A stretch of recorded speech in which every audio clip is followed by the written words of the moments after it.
আর এই মুহূর্তে সরাসরি কথা বলে নেবো, আমাদের সঙ্গে রয়েছেন আমাদের অপর প্রতিনিধি হিন্দল দে। হিন্দল, তুমি রয়েছো কালীঘাট রোডে অভিষেক বন্দ্যোপাধ্যায়ের বাড়ির সামনে থেকে। আপনাদের জানিয়ে রাখি, একেবারে রাত 2টো নাগাদ কলকাতা পুলিশকে সঙ্গে নিয়ে শালবনী থানার পুলিশ আধিকারিকরা তল্লাশি অভিযানের এই প্রক্রিয়া শুরু করেছিলেন। হিন্দল, রাত 2টো থেকে শুরু হওয়া তল্লাশি অভিযান প্রক্রিয়া যা চলল প্রায় সকাল 8টা পর্যন্ত, যখন মমতা বন্দ্যোপাধ্যায় বেরিয়ে গেলেন তার কিছুক্ষণ আগে পুলিশ আধিকারিকরা বেরিয়ে যান কালীঘাট রোডে অভিষেক বন্দ্যোপাধ্যায়ের এই বাড়ি থেকে। এতক্ষণের তল্লাশি অভিযান কোনো রকম তথ্য নথি কি তদন্তকারী আধিকারিকদের হাতে এসেছে এবং এই মুহূর্তে এই তদন্ত প্রক্রিয়া কোন পর্যায়ে রয়েছে?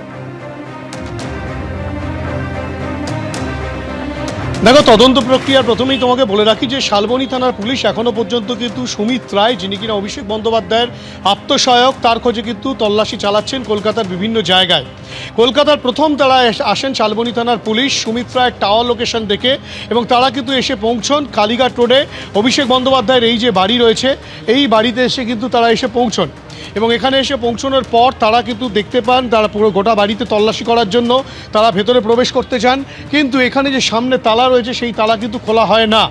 এবং রাতের বেলা থেকে 3টে থেকে কিন্তু তারা প্রায় 6টার কাছাকাছি পর্যন্ত সময় পর্যন্ত তারা দাঁড়িয়েছিলেন। পরবর্তী ক্ষেত্রে রীতিমতো গ্যাস কাটার দিয়ে তালা কেটে বা তালা ভেঙে বলতে পারো তারা ভেতরে প্রবেশ করেন এবং তারপরে তল্লাশি প্রক্রিয়া চলে। এবং এই যখন এই শালবনী থানার পুলিশ, কলকাতা পুলিশের ভবানীপুর থানা এবং কালীঘাট থানার পুলিশ এবং কেন্দ্রীয় বাহিনীর জওয়ানরা গোটা বাড়ি ঘিরে রেখে তল্লাশি চালাচ্ছে, তারই মাঝে কিন্তু মমতা বন্দ্যোপাধ্যায় তিনি কিন্তু এসে পৌঁছন অভিষেক বন্দ্যোপাধ্যায়ের বাড়িতে। এবং স্থানীয় সূত্রে যেটা জানা যাচ্ছে যে তিনি যখন প্রবেশ করছেন হচ্ছেটা কি বলতে বলতে তিনি ভেতরে প্রবেশ করেন এবং তিনিও প্রায় 2 ঘন্টা মতো ছিলেন অভিষেক বন্দ্যোপাধ্যায়ের বাড়িতে। অভিষেক বন্দ্যোপাধ্যায়ের সঙ্গে আলাপ আলোচনা তিনি করছিলেন। সেই সময় কিন্তু শালবনী থানার পুলিশ তারা কিন্তু ভেতরে একেবারে তল্লাশি প্রক্রিয়া চালাচ্ছিলেন এবং কেন্দ্রীয় বাহিনীর জওয়ানরা তারা কিন্তু বাইরে প্রহরায় ছিলেন। এবং গোটা পরিস্থিতিতে প্রথমেই এই সুমিত রায়ের খোঁজে তল্লাশি চালাতে এসে পুলিশকে বাধাপ্রাপ্ত হতে হয়। পুলিশকে ঢুকতে দেওয়া হচ্ছিল না, গ্যাস কাটার দিয়ে তালা ভেঙে তারা ভেতরে প্রবেশ করেন, তালা কেটে ভেতরে তারা প্রবেশ করেন এবং তারপরে কিন্তু তারা তল্লাশি প্রক্রিয়া চালানোর পরেও সুমিত রায়ের তারা কোনো খোঁজ পাননি। এবং যে 2টি গাড়িতে করে শালবনী থানার তদন্তকারী আধিকারিকরা এসেছেন তারা বেরিয়ে গিয়েছেন, তারা এখনও পর্যন্ত কলকাতায় রয়েছেন, বিভিন্ন জায়গায় তারা তল্লাশি চালাচ্ছেন। মূলত এই যে তল্লাশির কারণ, যেটা পার্থও বলছিল আমার সহকর্মী, যে শালবনী থানায় একটি মামলা হয়, যে মামলা কিন্তু একটি জমি সংক্রান্ত বিষয়, আর্থিক জমিকে দেখি আর্থিক তছরূপ, আর্থিক কেলেঙ্কারি হয়েছিল এবং তাতে কিন্তু তৃণমূলের প্রাক্তন বিধায়ক সুজয় হাজরা, যিনি কিনা গ্রেপ্তার হয়েছেন, তাকে জিজ্ঞাসাবাদ করে এবং আরও কয়েকজনকে পুলিশ জিজ্ঞাসাবাদ করেছে, যার পরিপ্রেক্ষিতে এই সুমিত রায়ের নাম উঠে আসে।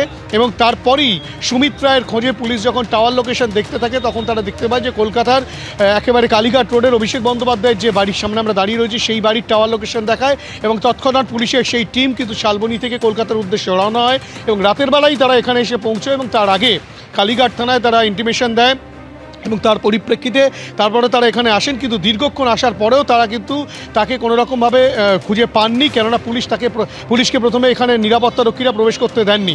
গোটা ঘটনায় এখনও পর্যন্ত সুমিত রায়ের খোঁজে তল্লাশি চলছে এবং কী পরিস্থিতি দাঁড়ায় সেটা কিন্তু এখন সম্পূর্ণটাই সময়ের ওপরে নির্ভর করছে। একদমই হিন্দল, তুমি আমাদের সঙ্গে থাকো। এবিপি আনন্দ, এগিয়ে থাকে, এগিয়ে রাখে।